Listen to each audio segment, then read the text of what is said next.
All right, our simple aspect here and basic statistics, okay? We went through our calculations, we went through the explanation, and I'm going to do it right here and keep it strictly in a real-world aspect. But guys, we come in with a mean. The mean right here is strictly the average of the observations, okay? And so in our case right here, we've got ribeye area, and that would be in square inches. And so all we're going to do is sum, and then once we add them all together, we're going to come right back around and divide by the number that we have. And so we've got 1, 2, 3, 4, 5, 6, 7, 8. So we'll have our total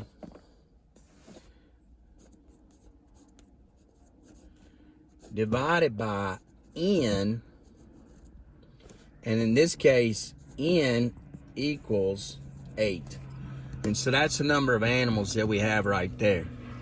So I'm not going to sit and do the whole adding them all up, putting them together, taking the time, but it comes out to where our mu, or remember, our x with a bar over the top for average, equals 12.66, okay?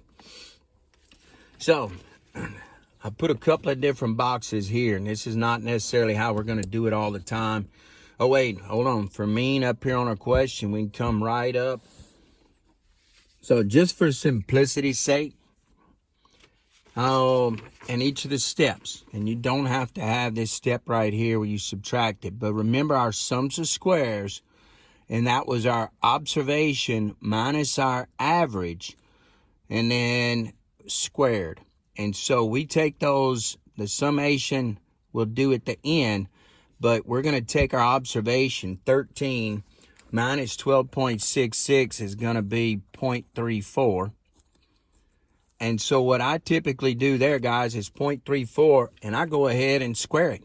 So using your calculator, you go ahead and square it right then, and you have your number that you need. And so basically this whole column right here is strictly in for one reason. And that reason is so that you don't forget the steps. So 0.34 right here, 12.5, so that's a negative 0.16. And if you remember, when we square a negative number, negative times a negative, we end up with a positive. And so that's where a lot of times people make a mistake, is they don't remember that when they square it. So I tend to go straight across in terms of steps. That's 8. So there's my summation. And then if you remember what our formula was, we took that summation there. And so guys, this number right here was our summation. And for the variance, the equation for the variance equaled this number right here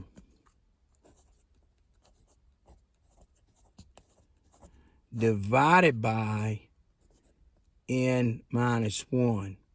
And so 8 minus 1 is going to equal 7. So make it simple on that. 6.218. 6.2188. Oh well. It's going to equal 0.8884. So that gives me 0.8884 for my variance. And then if you remember your standard deviation, all we're doing here for standard deviation equaled the variance, the square root of the variance. So in that case, that was our 0.8884. So all we do is take this number, take the square root of it, 0.9425, and then to finish up our coefficient of variation. And the thing with our coefficient of variation, a normal range that's tells us we have a normal distribution, or we had a set sample that was representative of it.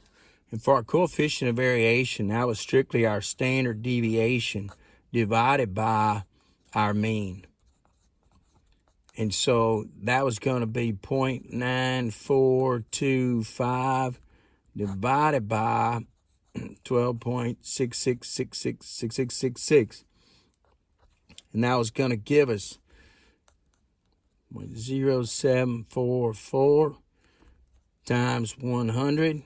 And so our coefficient of variation is 7.44%.